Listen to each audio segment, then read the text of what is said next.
ជំរាបសួរបងប្អូនទាំងអស់គ្នាថ្ងៃនេះសូមបង្ហាញបងប្អូនពីរបៀបធ្វើបង្គាអប់មីសួរមីសួរនេះខ្ញុំធ្វើឲ្យដល់ប្រៃពេកទេអញ្ចឹងបងប្អូនអាចញ៉ាំមីសួរសុទ្ធឬមួយក៏លាយជាមួយបាយក៏បានវិធីធ្វើបង្គាអប់មីសួរនេះស្រួលទេតែបងប្អូនត្រូវប្រយ័ត្នផងដែរធ្វើមិនកុំឲ្យមីសួរផុនយើងនឹងវាផុយដាច់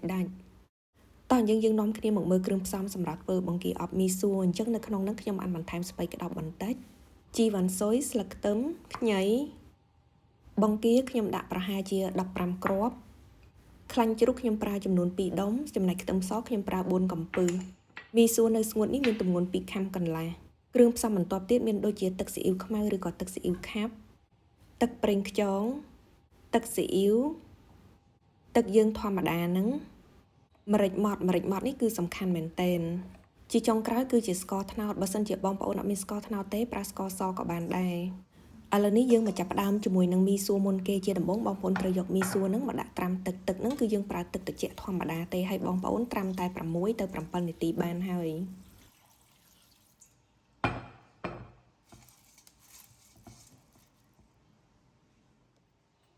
ស្ពៃក្តោបនេះវិញខ្ញុំប្រើចំនួន1/4អញ្ចឹងបងប្អូនគ្រាន់តែយកវាទៅលាងទឹកឲ្យស្អាតរួចហើយកាត់វាជាដុំតូចល្មមបើសិនជាបងប្អូនអត់ចូលចិត្តស្ពៃក្តោបបងប្អូនអាចជំនួសដោយការ៉ុតវិញចំណែកឯស្លឹកខ្ទឹមខ្ញុំប្រើចំនួន2ដើមអញ្ចឹងបងប្អូនកាត់វាប្រហែលជាមួយថ្នាំងដៃកន្លះស្លឹកជីវ៉ាន់ស៊ុយនេះគឺឈ្ងុយឆ្ងាញ់ខ្លាំងមែនតើអញ្ចឹងបងប្អូនគ្រាន់តែយកវាមកកាត់ជាកំណាត់តូចល្មមចំពោះខ្ញីនេះវិញខ្ញុំប្រើចំនួន1ដុំអញ្ចឹងបងប្អូនគ្រាន់តែយកវាមកហាន់ជាបន្ទះស្ដើងតាមទម្លាប់ផុនខ្មែរយើងនៅពេលដែលយើងធ្វើបង្គាអប់មីសួរអញ្ចឹងគេប្រើដុំខ្លាញ់បែបនេះដើម្បីយកទៅចំហៀវហើយយកខ្លាញ់មកប្រើហើយកំណកខ្លាញ់ហ្នឹងយើងអាចដាក់ទ្រាប់មីសួរដើម្បីកុំឲ្យវាខ្លោចផងដែរដុំខ្លាញ់ហ្នឹងខ្ញុំប្រើ2ដុំទម្ងន់វា1ខាំចំពោះបង្គានេះវិញបងប្អូនអាចសម្អាតវាដោយកាត់ព្រុយចេញធ្មង់វាចេញកន្លែងស្រួចហ្នឹងក៏កាត់ចេញដែរបកមកមើលមីសួរវិញក៏បានទុនដែរបងប្អូនកុំភ្លេចឲ្យសោះណាបើសិនជាយើងត្រាំយូរពេកវាអាចធ្វើឲ្យមីសួរផុនយើងគឺផុយខ្លាំងមែនតើនៅពេលដែលយើងយកទៅអប់ដូចនេះរយៈពេលនៃការត្រាំទឹកហ្នឹងតែ7នាទីបានហើយរៀបចំគ្រឿងផ្សំរួចរាល់អស់ហើយយើងអាចចាប់ផ្ដើមធ្វើទឹកអប់មីសួរអញ្ចឹងទឹកអប់មីសួរនេះខ្ញុំប្រើទឹកស៊ីអ៊ីវចំនួន2ស្លាបព្រាបាយកន្លះប្រេងខ្យង2ស្លាបព្រាបាយទឹកស៊ីអ៊ីវខ្មៅឬក៏ទឹកស៊ីអ៊ីវខាប់ហ្នឹងចំនួន1ស្លាបព្រាបាយប្រេងល្ងឬក៏ប្រេងបន្លែ1ស្លាបព្រាបាយស្ករត្នោត1ស្លាបព្រាបាយពេញដូចគ្នារួចហើយបងប្អូនត្រូវច្របល់គ្រឿងផ្សំទាំងអស់ហ្នឹងឲ្យចូលគ្នាបានសព្វ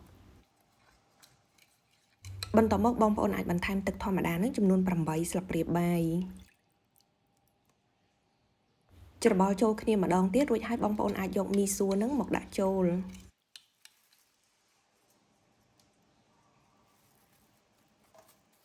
បងប្អូនត្រូវច្របល់មីសួរជាមួយនឹងទឹកហ្នឹងរហូតដល់វាចូលគ្នាបានសព្វស្មើសាច់តែម្ដងមីសួរបានចេញពណ៌ស្មើហើយបងប្អូនអាចយកបង្គាដែលយើងបានសម្អាតរួចហ្នឹងមកដាក់ពីក្រោម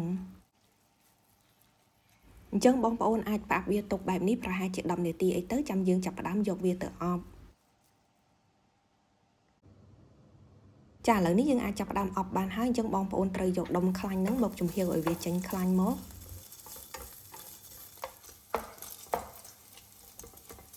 ដុំខ្លាញ់ឡើងក្រៀមប៉ុណ្ណេះហើយបងប្អូនអាចដាក់ខ្ទឹមសចំនួន4កំពឹសចូល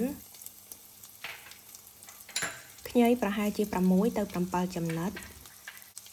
ឆាត្រឡប់ខ្ទឹមសជាមួយនឹងខ្ញីហ្នឹងឲ្យវាចេញក្លិនឈ្ងុយបងប្អូនមិនចាំបាច់ធ្វើឲ្យវាឡើងក្រហមនោះទេគ្រាន់តែមានក្លិនហ្នឹងបានហើយត្រង់ចំណុចនេះបងប្អូនត្រូវដាក់ម្រេចម៉ត់ចំនួនកន្លះស្លាបព្រាកាហ្វេក៏ប៉ុន្តែដោយសារតែខ្ញុំភ្លេចអញ្ចឹងខ្ញុំបានដាក់វានៅខាងក្រោយនោះវិញក៏ប៉ុន្តែបើសិនជាបងប្អូនចាប់ផ្ដើមធ្វើគឺដាក់កន្លែងនេះតែម្ដងម្រេចម៉ត់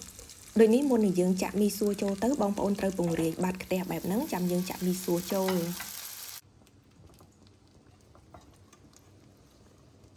បង្គាហ្នឹងវាងាយឆ្អិនទេអញ្ចឹងបងប្អូនអាចរើសបង្គាហ្នឹងមកដាក់ពីលើទៅហើយមីសួរផុនយើងហ្នឹងវាត្រូវការរយៈពេលយូរទម្រាំទន់រៀបបង្គារួចរាល់ហើយបងប្អូនអាចគ្របគម្របមួយសន្ទុះអញ្ចឹងកំឡុងពេលដែលយើងកំពុងតែដាក់អប់ហ្នឹងប្រហែលជា2ឬក៏3នាទីបងប្អូនអាចបើកមើលហើយត្រឡប់មីសួរយើងដើម្បីឲ្យវាឆ្អិនសព្វ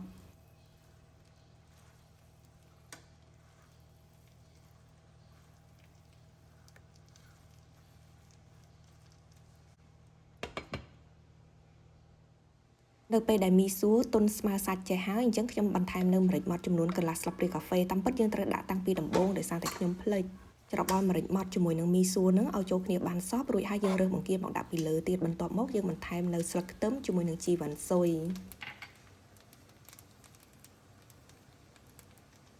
ហើយស្ពៃក្តោបនេះក៏ខ្ញុំដាក់ក្នុងពេលដំណើរគ្នាដែរ